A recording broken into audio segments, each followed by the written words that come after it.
وبخليط واحد غادي نوجدوا جوج كيكات معتبرين وديال تحميره الوجه. كاين تنوعي بهم الطبيله ديالك سواء الضيوف او لا غير انت في الدار. 200 غرام ديال الشوكولاط مع 100 غرام ديال الزبده نديروهم يذوبوا ونحطوهم على جنب. من بعد غادي ناخذ 6 ديال البيضات مع كاس ونص ديال السكر قبصه الملح، وغادي نطربهم مزيان مزيان حتى يضاعف الحجم ديالو.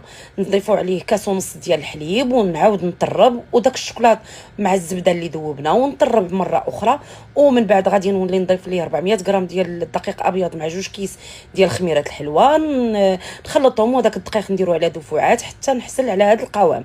هذا الخليط كنقسموه على جوج، وكل قسم كنقسموه ثاني على زوج. القسم الاول غنخليه ابيض والقسم الثاني غنضيف ليه معلقه ديال الكاكاو المر.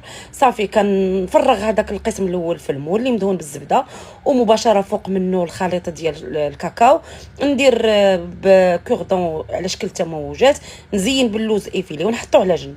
الخليط الثاني او القسم الثاني حتى هو غنقسمه على جوج.